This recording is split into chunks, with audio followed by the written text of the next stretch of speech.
দাবি আদায়ের পরও কর্মসূচি প্রত্যাহার না করে নতুন 4 দফা দাবিতে অটল কোটা বিরোধী আন্দোলনকারীরা। সরকারকে 48 ঘন্টার আলটিমেটামও দিয়েছিল তারা।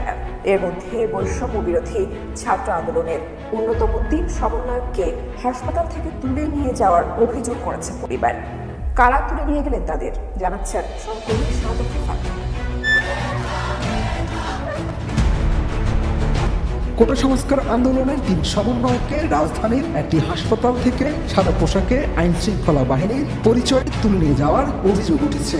যাদের নেওয়া হয়েছে তারা হলেন নাহিদ ইসলাম, আসিফ মাহমুদ ও আবু বাকের মজুমদার। বৈষম্য বিরোধী ছাত্র আন্দোলনের অন্যতম সমন্বয়ক নাহিদ ইসলামের বাবা বলেন, বিকেল 4টার পর সাদা পোশাকে কয়েকজন এসে নাহিদ, আসিফ ও বাকেরকে তুলে নিয়ে যায়। তবে তারা কোথায় নিয়ে গেছে সেটি জানতে পারেননি। গত কয়েকদিন ধরে গণস্বাস্থ্য নগর হাসপাতালে তারা চিকিৎসা নিচ্ছিলেন। নাহিদের বাবা আরো বলেন, বৃহস্পতিবার সন্ধ্যা থেকেই তাদের সঙ্গে কাউকে দেখা করতে দেওয়া হয়নি। এছাড়া হাসপাতালের সামনে পুলিশের উপস্থিতি ছিল।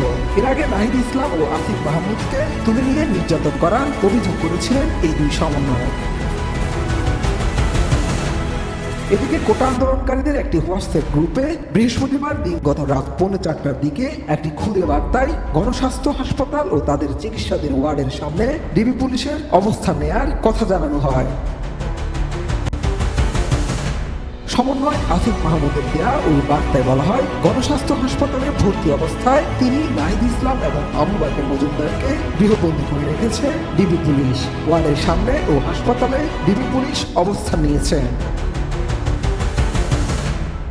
আসিফ মাহমুদ ওই বার্তায় আরো জানায়, হাসপাতালের সামনে পুলিশ, বিজিবি ও র্যাব মোতায়েন করে রাখা হয়েছে। তাদের সব ধরনের কমিউনিকেশন বন্ধ করে রাখা হয়েছে।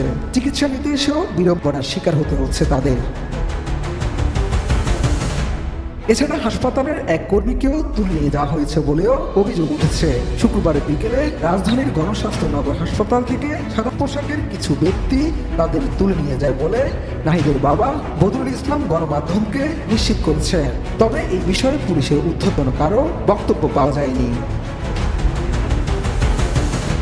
এর আগে কোটা আন্দোলন চলাকালীন সময়ে বৈষম্য বিরোধী ছাত্র আন্দোলনের অন্যতম সমন্বয়ক নাহিদ ইসলাম, আসিফ মাহমুদ, আবু বাকের মজুমদার ও রিফাত রশিদ নিখোঁজ হয়েছিলেন। তবে নিখোঁজ থাকার 5 দিন পর তাদের খোঁজ পাওয়া যায়। 24 জুলাই আসিফ ও বাকেরকে চোখ বাঁধা অবস্থায় রাস্তায় ফেলে দেওয়া হয়েছে বলে তারা দুজনেই অভিযোগ করেছিলেন।